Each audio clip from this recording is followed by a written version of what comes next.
uoči njegovog krstnog stradanja na krstu, jesu bila samo da se osnaži vera, da se utvrdi vera i da se ukaže na ono šta je najbitnije.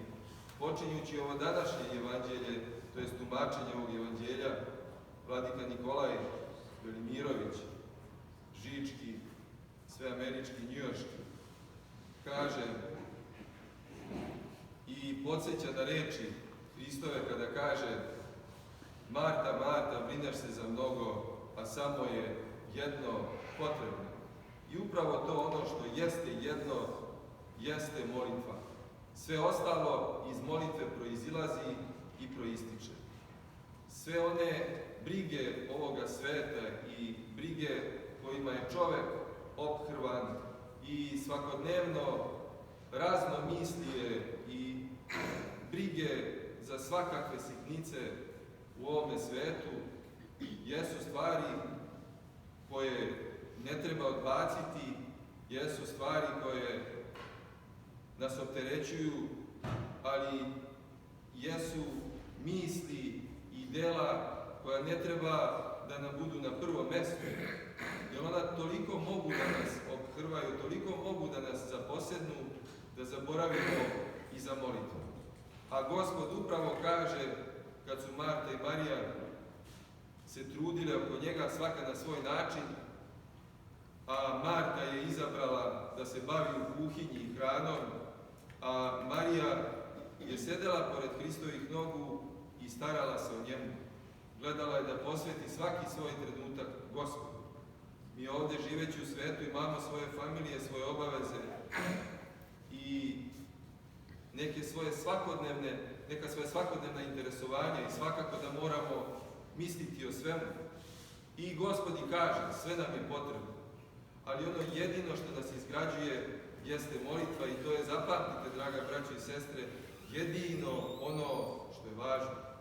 I kad se čovjek Bogu moli, i najveće brige se razrešavaju i najveći problemi dolaze do nekog svog puta, do nekog svog rešenja i ništa ne ostaje nerešeno, ali to je sam Gospod koji rešava taj problem i koji upućuje ljude, a da oni to ni očekuju, ne u onom trenutku kada se oni Bogu mole i možda traže neku pomoć, nego zapravo onda kad im je to potrebno.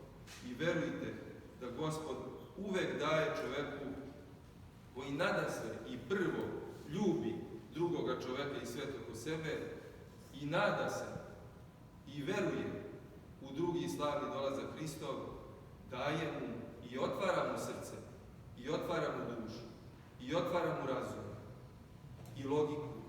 Mada logika ne igra mnogo igru u razumevanju i poimanju vere i tajne Božjih i Hristovog vaskrsenja, ali on pomaže da Gospod bolje uđe u srce njegovo, u dušu njegovu i da može da razume nebrojano čuda, nebrojano dela, nebrojano izgovorenih reči, jer kako kažu apostoli, sve ono što je Hristos uradio ne bi moglo stati i napisati se u sve knjige ovoga sveta koje postoje. A ovo danas čudo koje je Hristos učinio, a u evanđelju pre ovoga to jest u ovom evanđelju zapravo po Mateju, svaki evanđelist opisuje ovo čudo na svoj način i svako dopunjuje na svoj način ovo čudo koje se dogodilo, a zaista je bilo veliko čudo. Hristos se povukao u pustinju, pa se mnogi pitaju zašto se mnogi pustinjaci kroz istoriju su se povlačili tamo negde gde nikoga nema. Šta ćeš ti tamo, kome ćeš ti tamo da propovedaš? Što ti ide? Pa su se peli na stubove, pa su se peli po nekim pećinama i dan danas to rade.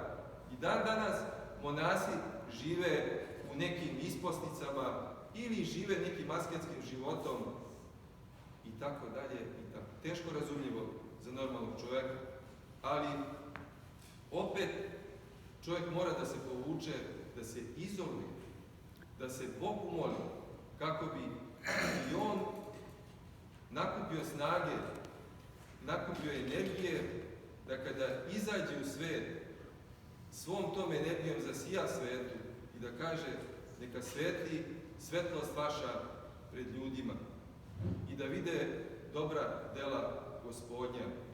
Svi oni koji žele da se poučavaju nauci Gospodnjoj, da to vide kroz vas.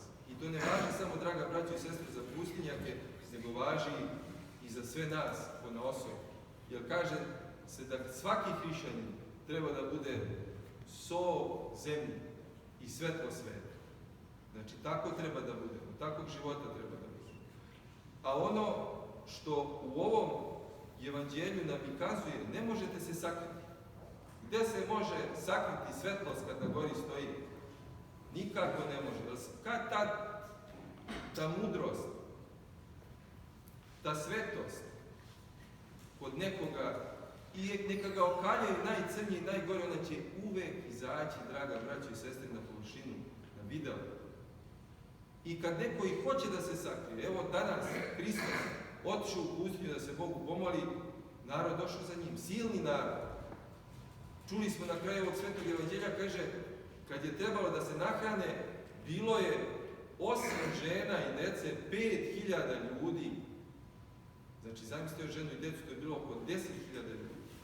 I Hristos je uoči ove propovedi uputio da nema ništa za hranu, ali je ćutao, to jest propovedao je, iseljivao je i narod je zaista bio van sebe, niko nije ni mislio za hranu, gledajući ta čuda i ta mnogobrojna iseljenja. I ono što jeste važno, draga braćo i sestre, stalno se pominje neko iseljenje. Svima nama je potrebno iseljenje. Očevi, od mene je najgrešnijeg ovdje među vama. Svakome od nas koji nosimo neki greh na sebi je potrebno iseljenje. Da li od telesne bolesti, da li od duhovne bolesti. Draga braćo i sestre, to nam je preko potrebno. I upravo nam u ovom evanđelju Gospod kazuje koliko je važno prići Gospodu i zatražiti i pomoliti se za neku svoju nedaću ili neki svoj dug ili neko svoje nedelo ili opet da Gospod da čoveku da uzrasta i da bude bolji. I kaže Gospod, kada mu rekoše i zabrinuše se apostol, kaže, dockanje, već je kasno, sunce je zašlo, treba ove ljude otpustiti, nemaju šta da jedu, da odemo, kaže, do grada, da kupimo nešto. Ama kaže, ne trudite se, nemojte, nego imate li vi šta, kaže, tu, za jelo. A neki mladić, neko momče je imalo tamo nekih 5 hlebova i 2 ribe. I simbolika je ovo velika, draga braća i sestre. Da Gospod u tom trenutku također pokazuje nam, iako je on Bog, iako je on Sin Božji, i Bog i čovjek, dobio je da bude čovjek od presvete Bogorodice. Ona mu je dala to. Duhom Svetim je začeo. Znači, sam Otac ga je poslao ovdje na zemlju, ali on podiže svoje ruke ka Gospodu i pre svakog dobrog dela tako treba učiniti i traži i moli se i blagosilja hleb i blagosilja ribe i kaže, nasitiše se svi, pasne, od 5 hlebova i 2 ribe. Što kaže vladika Nikolaj, ja sam samo napomenuo malo na kraju današnjeg evanđelja, kaže, teško je ovo razumeti. Treba se Bogu moliti. Da. I nasitiše se, kaže, i nakupiše 12 kotarica. Puni. I to je simbolika. Jer je bilo 12 apostola. Jer tih 12 apostola je dobilo blagoslov da ide da propovede u svet. I oni zaista propovedaše i namnožiše se mnoštvo hrišćana, kao tih 12 kotarica. Puni hlebova blagoslovenih, puni ljudi blagoslovenih. Zato ovaj svet, draga braćo i sestre, danas i postoji. Jer ga je Gospod darovao čovjeku da ga uživa. I postojaće sve dok bude ljubavi i molitve. Bez ljubavi i molitve on će se ugasiti. Tad će biti drugi dolazak Hristova. I zaista, draga braćo i sestre, se pokazuje evanđelje danas u svetu. Danas u svetu se ono i ostvaruje. I sve ono što piše u Evanđelju. Ali ne znamo mi kada će to se dogoditi i kada će biti taj drugi Hristov dolazak. Imamo znake, imamo vremena, imamo Sveto pismo. Na nama je ono što je blagoslov Božji, a to je da se mi Bogu molimo. I šta je Gospod uradio? Zamislite to, narod je sve video. Šta oni hoće od njega? Oni večito hoće i danas očekuju jevrejski narod cara, ovog zemaljskog. Ali on dade blagoslov učenicima da idu na brod, na lađu, na jezero, a on blagoslovi narod i otpusti ih. I to je bilo isto simbolično, vidjet ćete kasnije u evanđeljima da je Hristos išao po vodi, a učenike poslao da razmišljaju o svemu tome. Poslao ih je na vodu, na pučinu, u pustinju, da razmisle šta se to sve dogodilo. Da se ukrepe, da se umude, da se ne pogorde, da kažu, pa mi smo, kaže, učenici ovog, kakav je ovo čovjek, pa sama đoničar na zemlji. Ne, nego Gospod zna ljudsku slabost i palost i zna šta narodu je potrebno, čaroban štapić. Ne, on se ne gori time. On ukazuje zapravo svojim učenicima kako ne treba da se pogorde, kako ne treba da se podignu, nego da budu normalni. I ništa, draga braćo i sestre, u ovom svetu ne dolazi od nas. To treba da budemo svesni. Gospod nas daje u svim svojim talentima i svemu onome što smo sposobni da učinimo i daje nam i da umnožavamo te talente, ali duboko verujte da sve to što mi imamo, svaki talent, svaku uspešnost, dugujemo Bogu živome i vaskrslome. Ništa, draga braći i sestre, nije bez toga. I zato se Gospodu Bogu pomolimo da Gospod i nas umiri, nas ukrepi, nas učvrsti, jer je to vrlo važno za našu crkvu. Važno je, kao što reče ovaj današnji sveti apostol, kaže, budite u jedinstvu, u jednomisli, ne u svađanju. I kaže, nemojte se nazivati ni Apolovi, ni Titovi, ni Petrovi, ni Apoljevim. Kaže, Bože, hvala ti, kaže apostol Petar danas, apostol Pavle, što sam sam učio ova dva učenika. Da ne mogu, kaže, reći, ja sam Pavle. Jer kaže, kako kaže na jednom mjestu, ne živim ja, kaže, nego Hristos živi u meni, kaže apostol Pavle, ja u njemu. I to jeste pokazatelji nama ovdje u dijaspori. Mi smo samo pravoslavna crkva u Srba.